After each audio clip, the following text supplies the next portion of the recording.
परम शांति आनंद भाई। आनंद भाई, कल जो योग में एक प्रश्न था कि जो आत्मज्ञानी भी गलतियां क्यों करता है। वो जस्ट मैं अपना कुछ एक्सपीरियंस मतलब शेयर करता हूँ। 2004 की बात है। ज्ञान की तो मैं उस टाइम में भी खोज करता था, पढ़ता था। एक हमारे साथ एक कॉलिग थे, तो वो एक गुरु को फॉलो करते थे। मतलब एक उनको, मतलब जो भी स्पिरिचुअल उनका एक गुरु थे, टीचर थे। मैं तो किसी को फॉलो नहीं करता था, मैं हर जगह से सब ज्ञान ही इकट्ठा करता था उस टाइम। तो मैं उनकी बातें भी सुनता था। तो मैं तब गुवाहाटी में था, और वो जो कॉलिग थे उनके साथ उनके गुरु के बारे में पूछता था कि क्या करते हैं, कैसे, क्या ज्ञान है। तो उनके गुरु बहुत, मतलब जो भी थे उनको बाबा जी बोलते थे, और वो बहुत, मैं उनको ज्ञान पढ़ा और बहुत ही ऊंची लेवल की ज्ञान था उनको। और उस टाइम में भी मैंने उनको बोला था कि मुझे एक बार मिलवा दो, लेकिन चलो संजोग नहीं था तो मैं मिल नहीं पाया था। तो लेकिन एक इंसिडेंट वो बता रहे थे कि उनके पास बहुत लोग आते थे। तो एक मतलब उनका जो भी फॉलोअर्स था, जो भी उनसे दीक्षा लिए होती, तो वो बहुत सिंसियर था। एक बंदा था, बता रहे थे वो दिन रात बैठ के योग करता था। वो जो दीक्षा देते ना, मंत्र जाप करके एक रूम में बैठता था और दिन रात, मतलब कभी कभी 2 दिन 3 दिन 4 दिन तक वो ध्यान में रहता था। कुछ दिन के बाद, और ये जो उनके जो गुरु थे वो थोड़ा पहुँचे हुए थे, तो उनके पास सूक्ष्म शक्तियाँ भी होगा। तो मतलब, लेकिन वो बहुत, मतलब जैसे बापूजी के ज्ञान में वो कोई चमत्कार वगैरह नहीं करते थे। वो सिर्फ मतलब जो कैसे नाम जप करना है, नाम जप करके कैसे ऊपर जाना है, उसी के ऊपर वो स्ट्रेस देते थे। और वो जो उनका जो था, वो बंदा जो उनको फॉलोअर था, जो शिष्य था, वो इतना मतलब रिलीजियस, मतलब इतना सिंसियर था कि कभी कभी खाना पीना छोड़ के भी वो 3 दिन 4 दिन एक रूम में बैठा रहता था। तो कुछ दिन के बाद उनके वो जो उनके नाम पे एलिगेशन लगा कि इनका किसी के साथ एक संबंध है, मतलब किसी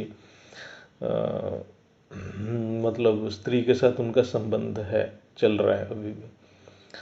तो किसी ने, कोई बिलीव ही नहीं किया कि ऐसा हो भी सकता है, क्योंकि जो बंदा इतना मतलब सिंसियरली ये सब योग कर रहा है, उसके बावजूद भी कर सकता है क्या। तो किसी ने जाके पूछा ये बात है, लेकिन किसी को सच्चाई पता ही नहीं था। तो वो बाबा जी से या उनके गुरु जी से पूछा कि ये सच है क्या, मतलब जबकि वो बंदा इतना, मतलब दिन भर एक रूम में बैठा रहता है और किसी से बातें भी नहीं करता है और इसी में लगा रहता है। तो तब बाबा जी ने बहुत अच्छा आंसर दिया, मेरे को वो पसंद आया। बोले कि करोड़ों में कोई, मतलब कोटों में कोई, जैसे बापू जी बोलते, जिसने वो धारण किया है निराकार स्वरूप को धारण करके, और निराकार परमात्मा को दर्शन किया है, मतलब उनको अनुभव किया है। मतलब बोले कि वो तो 100 करोड़ में कोई एक है, मतलब वो तो बिरला ही कोई है। बोले कि जब तक वो स्थिति में आत्मा नहीं पहुंचता है, तब तक वो कुछ भी कर सकता है, कोई भी गलती हो सकता है। इसलिए बापूजी भी अपने वीडियो में एक जगह पे, अब सुने होंगे, बताए थे, इवन मार्कंडेय ऋषि भी यहाँ बैठ के ब्रह्मापुरी में डांस देखते थे। मतलब हमें कहने का मतलब है कि, मेरा कहने का मतलब है कि हमें सावधान रहना चाहिए सबको। मतलब धारणा मूर्त बनने तक, धारणा स्वरूप बनने तक सबको सावधान रहना चाहिए। मतलब सावधान, मतलब जो भी श्रीमत पे चलना है, जो बापूजी इसीलिए जो आज की पुरुषार्थ में भी बताया गया है, श्रीमत, श्रीमत में चलने का मतलब हमें सावधानी बरतना है कि जब तक हमें धारणा मूर्त नहीं बनते हैं तो अपने श्रीमत में चलना है। और जब धारणा मूर्त बनेगा तो फिर वो रहेगा ही नहीं, और उसको फिर डिटा वो तो फिर निकल ही जाएगा।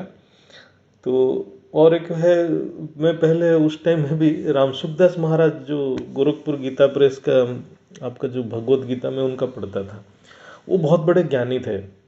और उनके भी मैंने पढ़ा, मतलब जो मतलब अच्छे संत हैं, मतलब इवन वो लोग भी बहुत सावधानी बरतते हैं। ऐसा नहीं है कि कुछ भी कर लेते हैं। मतलब वो तो ब्रह्मचारी थे, मतलब शादीशुदा ही नहीं थे, सिर्फ जीवन भर भगवत गीता की ज्ञान ही दिए थे उन्होंने। और उनके ज्ञान मेरे को बहुत अच्छा लगता था। उस टाइम 2004-05 की बात है, तो मैं काफ़ी पढ़ता था उनकी। उन्होंने भी एक जगह पे बताया था कि वो मतलब इतना, मतलब क्या, वो ब्रह्मचारी थे और एक आश्रम में रहते थे, उसके बावजूद भी मतलब इतने ज्ञानी थे और इतना जप तप जो भी करना है करते थे, प्योरिटी सारे मेंटेन करते थे, हद की जितने प्योरिटी, उसके बावजूद भी वो कभी रिस्क नहीं लेते थे। बोलते थे कि मैं भी कभी किसी स्त्री को अपने जो है आश्रम में आने के लिए मना था। मतलब स्त्री क्या पुरुष क्या किसी को आना मना था उनके आश्रम में। मतलब किसी को आने नहीं देते थे। बोलते कि जब भी कोई मतलब भगवत गीता की कभी व्याख्या करना है, वो खुद बाहर आते थे और व्याख्या करके फिर चले जाते थे। उनके आश्रम में किसी को घुसने नहीं देते थे। मतलब उनको जैसे वो तो उनको खाना पीने का ठीक था ठिकाना था ही नहीं, तो वो इसीलिए उनको तो खाने का भी ज़्यादा ज़रूरत नहीं पड़ता था। लेकिन वो बाहर तभी आते थे जब कोई भगवत गीता का व्याख्या होता था। अदरवाइज वो आश्रम से आते नहीं थे, और ना आश्रम में किसी को घुसने भी नहीं देते थे। मतलब इतना सावधानी बरतते थे। मतलब मेरा कहने का मतलब है कि जो सावधानी बरतना तो सबको है, जब तक धारणा मूर्त नहीं बनते हैं। और एक इंसिडेंट बताता हूँ। हमारा जो एक कॉलीग थे, वो एक पंडित थे, मैं उनसे बहुत संस्कृत सीखा था। वो भी बहुत ज्ञानी आत्मा थे।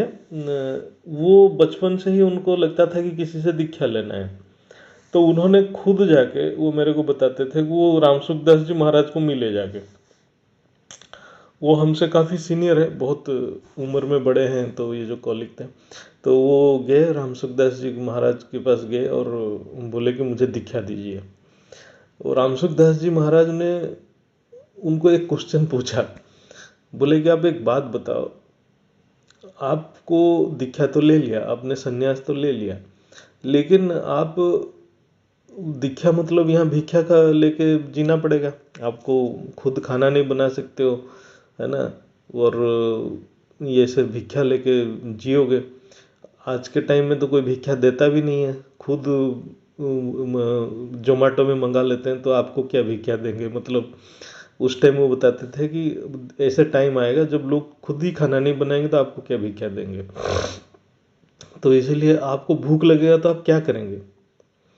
तो वो उनको समझ नहीं आया। बोले कि आपको भूख के ऊपर कंट्रोल नहीं है, जितने भी चीज़ें हैं, ये जो गुस्सा के ऊपर कंट्रोल नहीं है, दीक्षा लेके क्या करोगे, कुछ नहीं होगा।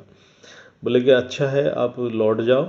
और ऐसे भी मैं किसी को दीक्षा नहीं देता, उन्होंने मना कर दिया। और आप लौट जाओ और घर गृहस्थ में रह के अपने अंदर जो अवगुण है उसको धीरे धीरे निकालो, और वहीं परमात्मा की भक्ति करो। जो भी जनरली वो राम सुखदास जी महाराज भक्ति के लिए ज़्यादा बोलते थे। तो मेरे कहने का मतलब है कि बहुत बड़े बड़े लोग हैं सब, मतलब आत्मज्ञानी होने से कुछ नहीं होता। जब तक धारणा मूर्त नहीं बनता है, हो जाए वो किसी को लास्ट मोमेंट में बने, कब बनेगा कुछ पता नहीं। तो इसीलिए सावधानी सबको बरतना है। मतलब इसीलिए वो आज की पुरुषार्थ और माँ जी के वाणी को रेगुलर सुन के श्रीमत पे चलना है, नहीं तो उसका कोई सोल्यूशन नहीं है। परम शांति।